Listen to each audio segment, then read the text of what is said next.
The Chinese Communist Party has concealed the outbreak of COVID-19 since the mysterious virus began spreading among its people in late 2019. Aided by the World Health Organization's negligence and willingness to believe China's word, the Communist Party allowed the virus to grow into a pandemic, killing more than 200,000 people and infecting millions more. Many in Australia, the United States, the United Kingdom and elsewhere are still confined to their homes or out of work. Entire countries are facing a tough decision: reopen and let the virus possibly run rampant, or bunker down until a vaccine can be developed and face economic ruin. COVID-19 began in the Chinese city of Wuhan, where 11 million people live. But precisely where or how it first got a foothold in the population remains unclear. COVID-19 is believed to have jumped from an animal into a human at a seafood market in Wuhan.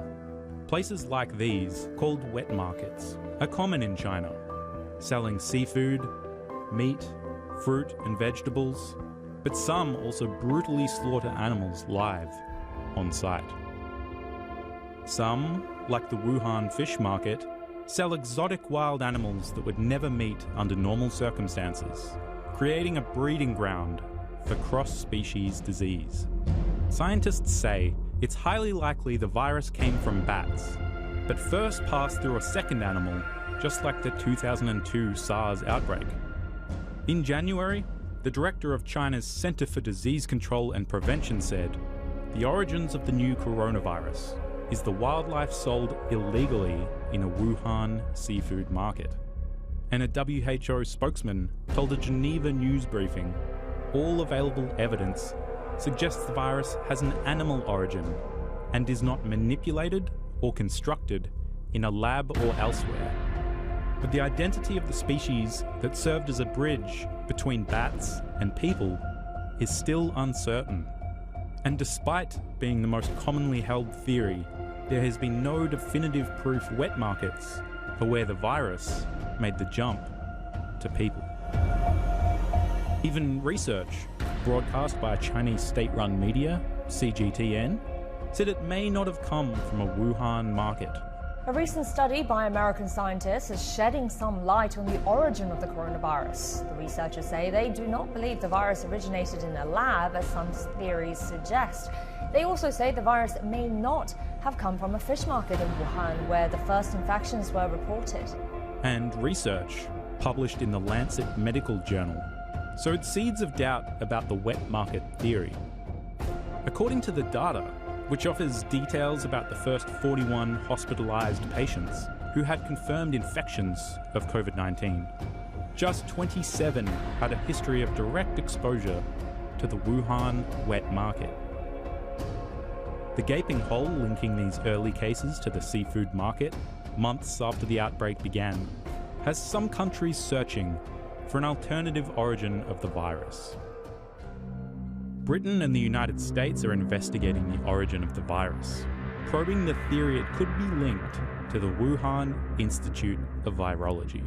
If it was a mistake is a mistake. But if they were knowingly responsible, yeah, then there should be consequences. There, scientists researched deadly diseases in bats. The US Secretary of State says America wants the Chinese government to open up and explain how this virus spread. This is a laboratory that contained highly contagious materials. We knew that. We knew that they were working on this program. Many countries have programs like this. We know that this virus originated in Wuhan, China. We know that there is the Wuhan Institute of Virology just a handful of miles away from where the wet market was.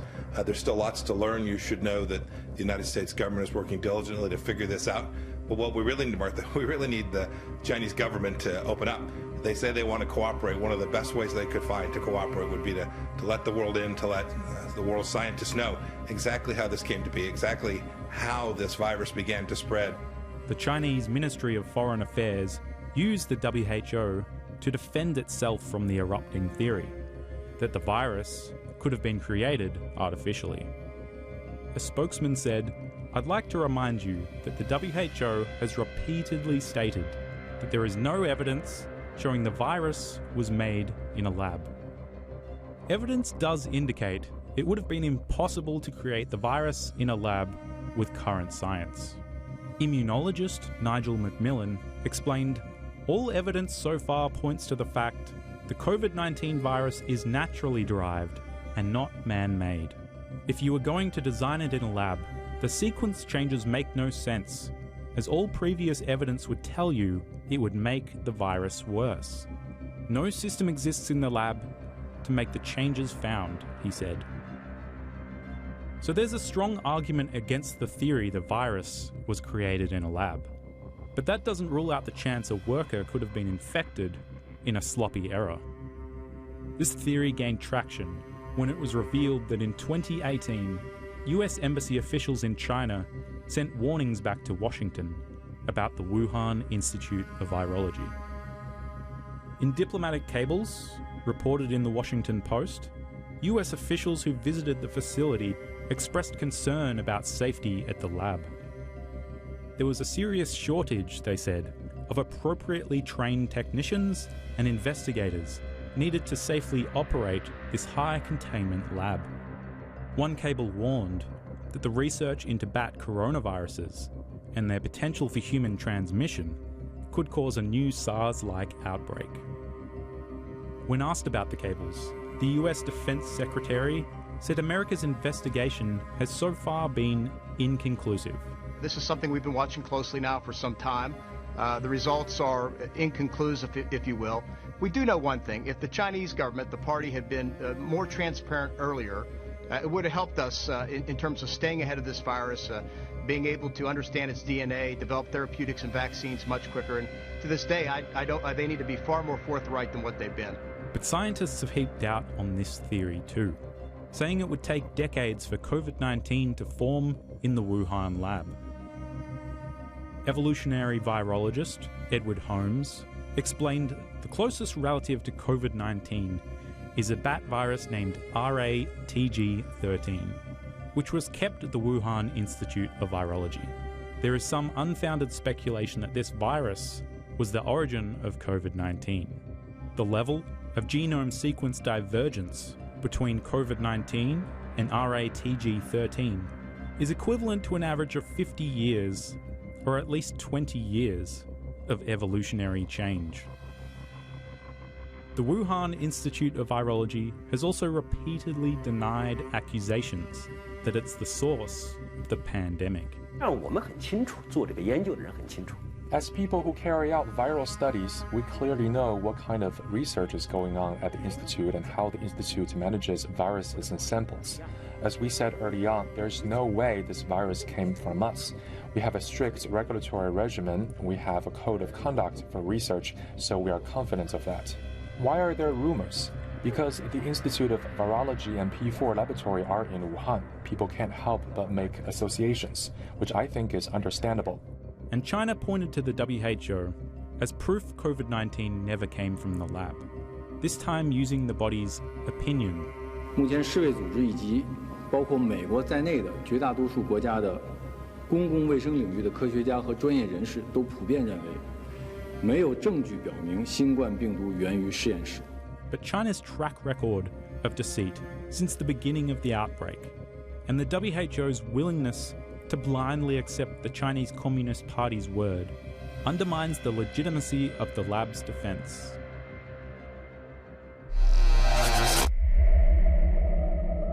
Stepping back to the early days of the outbreak, it was clear the WHO was legitimizing China's lies right from the beginning.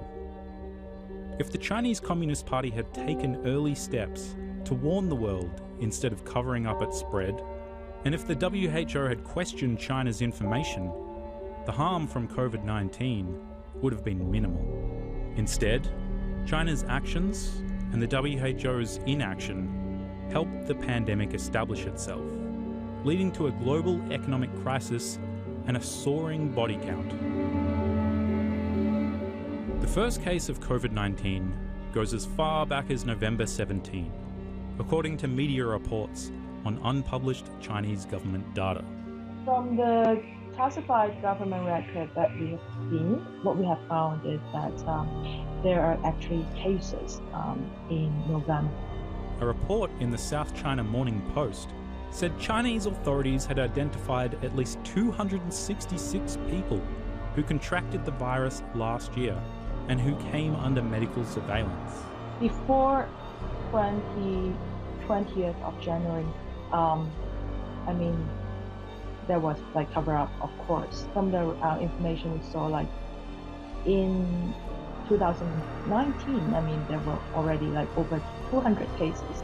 Whether it was November or December, when China first became aware of the deadly threat it stumbled upon, it wasn't until the last day of 2019 that China alerted the WHO. This breached the 2005 International Health Regulations, which China is a signatory. The regulation says members must notify the WHO within 24 hours of assessment of any event which constitutes a public health emergency of international concern. In December, China knew about human-to-human transmission and silenced whistleblower doctors and ordered evidence to be destroyed. Information that would have been vital to prevent a pandemic. Despite the spreading outbreak, it took more than 2 months for China to inform the world that coronavirus was being transmitted between humans, something the Communist Party didn't admit until the 20th of January. The WHO was also aware of human-to-human transmission at an early date. Taiwan warned the organisation on the 31st of December. 2 weeks later, on the 14th of January, the WHO was still reporting preliminary investigations conducted by Chinese authorities have found no clear evidence of human-to-human transmission. By then, the Communist Party had suppressed key knowledge of the threat COVID-19 posed, knowledge that was necessary to stop the deadly pandemic the world lives through today. More people were falling sick, a clear sign the virus was spreading between people, including spreading from patients to doctors. One of these was a whistleblower doctor, the first to try and raise the alarm about COVID-19 on the 30th of December after he noticed several cases of the virus, but police stopped him from making false comments. He said he started to feel sick in early January, was later diagnosed with COVID-19, and died in early February. When news about Dr. Li Wenliang, who was one of the, very famous now whistleblowers/hospital doctor, first tried to speak out and they were silenced.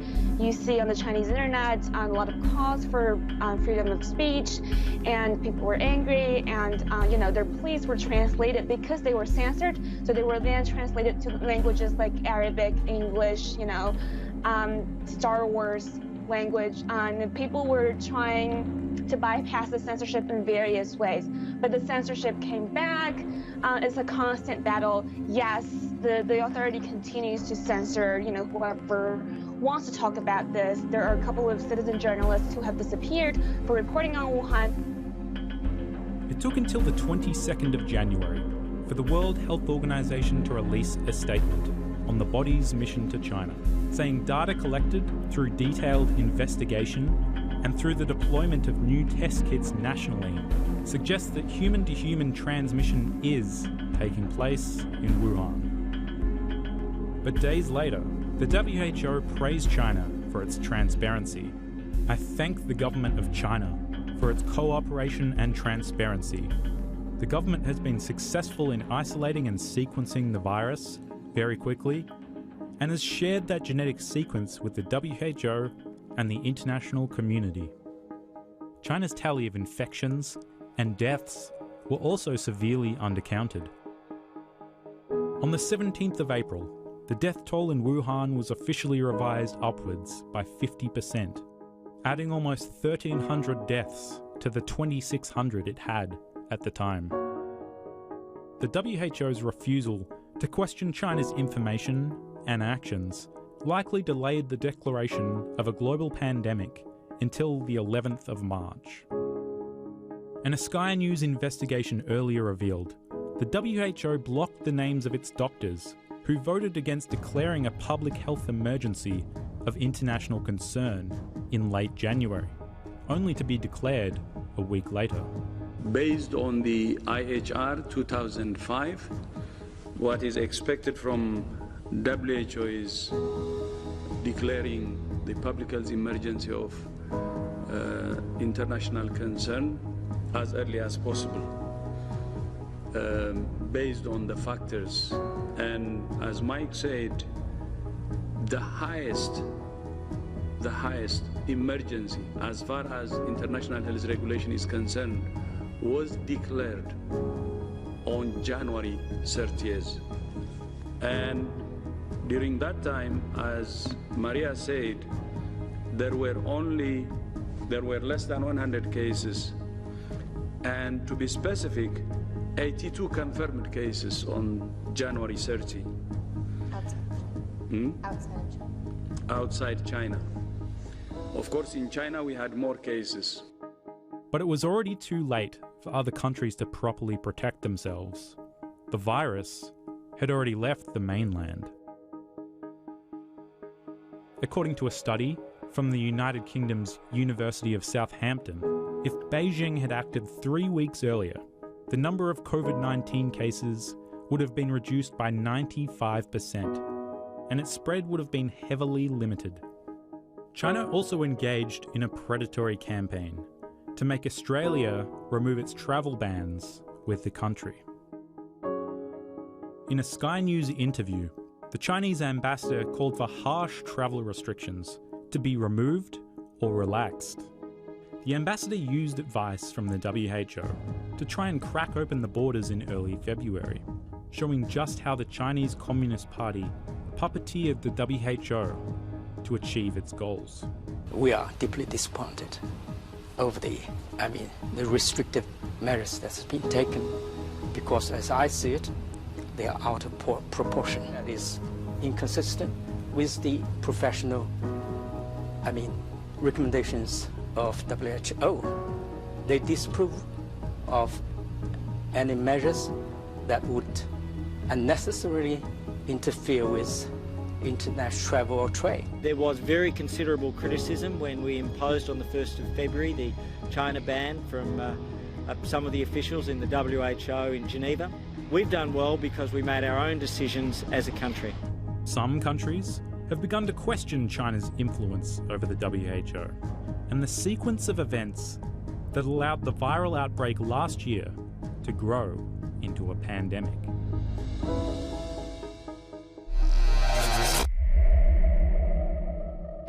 The President of the United States has withheld funding from the WHO while America investigates the China-centric body's initial response to coronavirus, leaving a gaping hole in its funding. I'm instructing my administration to halt funding of the World Health Organization while a review is conducted to assess the World Health Organization's role in severely mismanaging and covering up the spread of the coronavirus. Everybody knows what's going on there. American taxpayers provide between $400 million and $500 million per year to the WHO. In contrast, China contributes roughly $40 million a year, and even less. As the organization's leading sponsor, the United States has a duty to insist on full accountability. The Director General of the WHO said he hoped Trump would change his mind. We regret the decision of the President of the United States to order a halt in funding to the World Health Organization.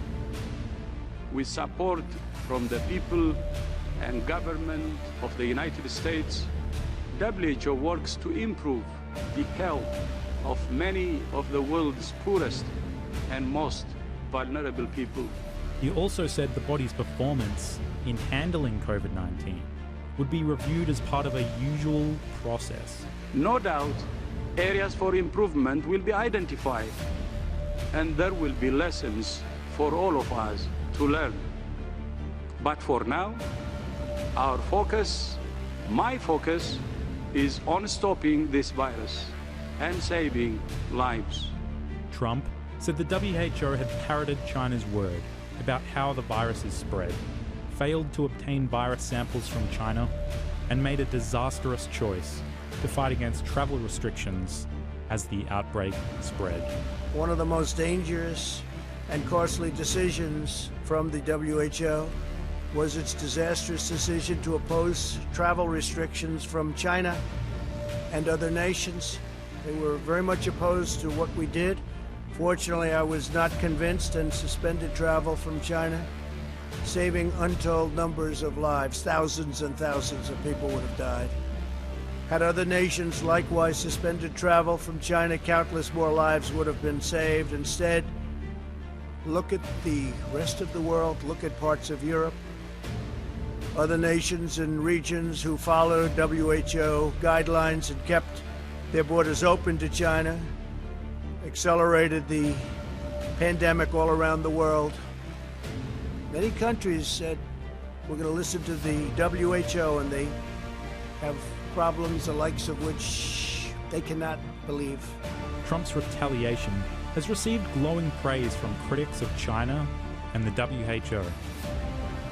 But countries, health experts, and even billionaire Bill Gates have expressed alarm at the decision, warning it could jeopardize efforts to fight the coronavirus pandemic. Halting funding for the WHO during a world health crisis is as dangerous as it sounds. Their work is slowing the spread of COVID-19, and if that work is stopped, no other organisation can replace them. The world needs the WHO now more than ever. Australia's Treasurer says the country will continue to financially support the WHO, justifying its work fighting measles and malaria in the Pacific region. In terms of Australia, we see the World Health Organisation playing an important role, particularly in our region, and that's important to Australia. And as you know, we have funded the World Health Organisation, but that doesn't mean that we've agreed with them on everything. Some Australian politicians now believe there should be a review of Australia's funding of the WHO. We're a significant donor to the WHO as well in terms of assessed contributions and also voluntary contributions. So I expect that we'll be having more to say on this, once the worst of this crisis is behind us. We should make sure that we condition our future funding upon necessary reforms. Now we'll need to settle on those reforms with a group of other countries and like-minded countries as well. And the Australian government has been ferociously critical of China's decision to reopen the diseased wet markets. I think that's unfathomable, frankly. I mean, we need to protect the world against potential sources of outbreaks of these types of viruses. And look, it's happened too many times. I'm totally puzzled by this decision. I mean, we don't have them here in Australia, and I'm just puzzled. It's unbelievable. It's extraordinary that the World Health Organisation sees it fit for these wet markets to continue in China. They shouldn't. I mean, they've been the source of outbreaks that have killed people around the world. I would have thought, from the World Health Organisation's perspective, protecting the health of the world is its first priority. The WHO said it didn't support closing the markets because they were a source of livelihood and food security to many people. But even if COVID-19 didn't cross over from animals to humans in a Wuhan wet market, the unsanitary conditions pose a threat to public health around the world. Australia also wants a global inquiry into the origin of the virus and the way China handled the initial outbreak. We need to know the sorts of details that an independent review would identify for us about the genesis of the virus, about the approaches to dealing with it and addressing it, about the openness with which information was shared, about interaction with the World Health Organization, interaction with other international leaders. All of those sorts of things will need to be on the table. China rejected Australia's call for the probe as soon as it emerged, with a Chinese Foreign Ministry spokesman pushing back against the proposal. China's performance and our contribution has been widely praised by the international community. Any doubts on China's transparency in prevention and control of the epidemic is not in line with the facts. We hope certain people in Australia will do more to improve China-Australia relations, deepen the mutual trust between the two countries, and help anti-pandemic cooperation, rather than going along with the hype created by a certain country. Australia's Prime Minister responded. This is important regardless of where a virus might break out. If it happened in Australia, if it happened in China, if it happened in parts of Africa or the Pacific or the Middle East or wherever it would happen to be, it's important for public health globally that there is a transparency in the way that you can get access to this important information early. So it's not pursued as an issue of criticism, it's pursued as an issue of importance for public health. And I think it's important that all countries cooperate with that, regardless of who they are. China's ambassador to Australia has since ignited a feud between the two countries, warning an independent investigation into COVID-19's origins could spark a Chinese consumer boycott of Australia's education, tourism, and agriculture. His comments were swiftly condemned by the Australian government, which called them ludicrous and equated them to economic coercion. In no way is the Australian government going to change our policy positions on matters of public health in response to any suggestion of economic coercion from the representative of another nation. Hundreds of thousands of people have died, hundreds of millions have probably lost their jobs, billions of people have suffered disruption to their lives, and it's not asking much that there be a transparent investigation to ensure that the world learns from this and that we are better placed to prevent the impacts of such pandemics in the future. The Chinese ambassador also leaked a conversation with Australia's Secretary of Foreign Affairs and Trade, in which he flatly rejected the need for an investigation and urged Australia to put aside ideological bias and stop playing political games. Philip Ritchie, Sky News.